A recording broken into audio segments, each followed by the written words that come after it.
तो रिसेंटली कल की डेट में एक ऐसी खबर आई जो सबको हैरान कर दी है, जहां पे पता चलता है कि एंड्रू गारफील्ड ने सोनी पिक्चर्स से अपनी स्पाइडरमैन 3 के लिए एक आइडिया पिच किया है। अब यहाँ पे उस आइडिया पे सोनी पिक्चर्स ने क्या रिएक्शन दिया है इसका खुलासा तो नहीं हुआ, लेकिन हाँ एक चीज़ तो कंफर्म है कि एंड्रू के पास काफ़ी ज़बरदस्त स्टोरी लाइन है कि अमेजिंग स्पाइडरमैन 3 में क्या हो सकता है। हालांकि अभी हम लोग बात करें एंड्रू गारफील्ड की कॉन्ट्रैक्ट के बारे में, तो उनका कॉन्ट्रैक्ट तो सोनी पिक्चर्स के साथ है ही है, साथ ही में एमसीयू के साथ भी है। और यहाँ पे कहा जा रहा है कि एंड्रू और टॉबी का टॉम हॉलैंड के स्पाइडरमैन से भी ज़्यादा इंपॉर्टेंट रोल हो सकता है एवेंजर्स सीक्रेट वॉर्स के लिए। अब यहाँ पे आगे ये देखना है कि इन सब के बाद क्या उसे एक सोलो फिल्म का मौका मिलता है कि नहीं, क्योंकि हम लोग बात करें एंड्रू के स्पाइडरमैन की तो यहाँ पे उनके आइडिया के अकॉर्डिंग वो एक सोलो मूवी पे काम नहीं करना चाहते, वो एक टीम स्पाइडरमैन मूवी पे काम करना चाहते हैं जिसका नाम शायद स्पाइडर मैन होगा, यानी कि MEN। और इसी वजह से वो टॉबी और टॉम और बाकी भी जितने स्पाइडरमैन आ सकते हैं लाइव एक्शन वर्जन में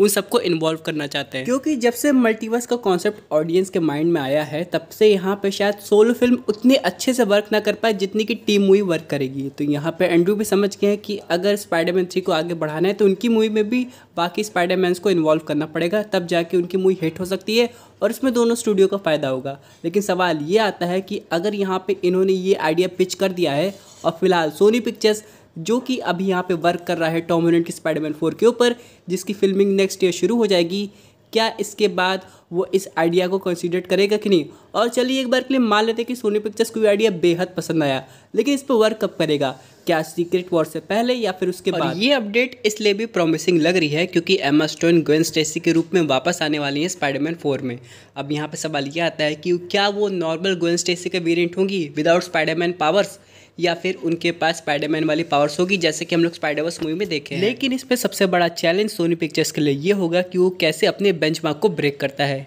यानी कि अब तक की बेस्ट स्पाइडरमैन मूवी लगता है नो वे होम है, क्योंकि यहाँ पे मल्टीपल स्पाइडरमैन्स का इन्वॉल्वमेंट था। उसके बाद स्पाइडरमैन 4 और बेटर होनी चाहिए क्योंकि वेनम भी आ रहा है, नल आ रहा है। लेकिन इन सब के बाद अगर सोनी कोई अगली स्पाइडरमैन टीम मूवी बनाता है तो उसके ऊपर काफ़ी ज़्यादा प्रेशर होगा। हालांकि वो स्पाइडरमैन्स को तो दिखा देगा, लेकिन उससे भिड़ने के लिए कौन सा बड़ा विलन वो चूज़ करेगा, ये सबसे बड़ा चैलेंज है जो कि सोनी पिक्चर्स को बहुत सोच समझ के यूज़ करना पड़ेगा। हालांकि बात करें हम लोग टॉबी के सोलो स्पाइडरमैन 4 मूवी की, जहाँ पे कहा जा रहा था कि सैम रेमी वापस से इसको डायरेक्ट करने वाले हैं, वही अगले ही पल इस प्रोजेक्ट पे वापस से होल्ड रखता हुआ नजर आ रहा है, क्योंकि यहाँ पे सैम रेमी को मार्वल स्टूडियोज़ ने अप्रोच कर लिया है डॉक्टर स्ट्रेंज 3 के लिए दोबारा।